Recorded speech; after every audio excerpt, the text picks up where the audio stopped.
ನಮಸ್ಕಾರ. ಜೀನಿ ನ್ಯೂಸ್ ವೀಕ್ಷಕರಿಗೆ ಸ್ವಾಗತ. ಬಿಹಾರದಲ್ಲಿ 40ಕ್ಕೂ ಹೆಚ್ಚು ಕ್ರಿಮಿನಲ್ ಪ್ರಕರಣಗಳಲ್ಲಿ ಭಾಗಿಯಾಗಿ ಬೆಂಗಳೂರಿಗೆ ಓಡಿಬಂದು ಬೆಂಗಳೂರಿನಲ್ಲಿ ಆಶ್ರಯ ಪಡೆದಿದ್ದಂತಹ ರೌಡಿ ಶೀಟರ್ಗಳನ್ನು ಬೆಂಗಳೂರಿನಲ್ಲಿಯೇ ಬಂಧಿಸಲಾಗಿದೆ. ಬಿಹಾರದ 65 ವರ್ಷದ ಮನೋಜ್ ಸಿಂಗ್ ಹಾಗೂ ಆತನ ಪುತ್ರ 30 ವರ್ಷದ ಮಾಣಿಕ್ ಸಿಂಗ್ ಬಂಧಿತ ಆರೋಪಿಗಳಾಗಿದ್ದಾರೆ. ಇವರ ಮೇಲೆ ಕೊಲೆ ಯತ್ನ ಸೇರಿದಂತೆ ಬಿಹಾರ, ಜಾರ್ಖಂಡ್ ಮತ್ತು ಪಶ್ಚಿಮ ಬಂಗಾಳದಲ್ಲಿ 40ಕ್ಕೂ ಹೆಚ್ಚು ಕೇಸ್ಗಳಿವೆ. ಬಿಲ್ಡರ್ಗಳು ಹಾಗೂ ಉದ್ಯಮಿಗಳಿಗೆ ಇವರು ಬೆದರಿಕೆ ಹಾಕುತ್ತಿದ್ದರು ಎಂದು ವರದಿಯಾಗಿದೆ. ಕಳೆದ 2 ವರ್ಷಗಳಿಂದ ಬೆಂಗಳೂರಿನ ಕೊಡಗೇಹಳ್ಳಿಯ ವ್ಯಾಪ್ತಿಯಲ್ಲಿ ಬಾಡಿಗೆ ಮನೆಯಲ್ಲಿ ಇವರು ತಲೆಮರೆಸಿಕೊಂಡಿದ್ದರು. ಬಿಹಾರದ ವಿಶೇಷ ಕಾರ್ಯಪಡೆ ಇವರಿಬ್ಬರ ಬಂಧನಕ್ಕಾಗಿ ಬಲೆ ಬೀಸಿತ್ತು.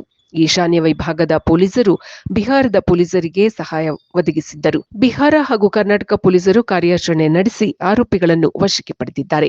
ಪ್ರಸ್ತುತ ಆರೋಪಿಗಳನ್ನು ಬಿಹಾರದ ಪೊಲೀಸರ ವಶಕ್ಕೆ ನೀಡಲಾಗಿದ್ದು, ಇವರಿಗೆ ಬೆಂಗಳೂರಿನಲ್ಲಿ ಮನೆ ನೀಡಿದವರ ಬಗ್ಗೆಯೂ ತನಿಖೆ ಆರಂಭವಾಗಲಿದೆ.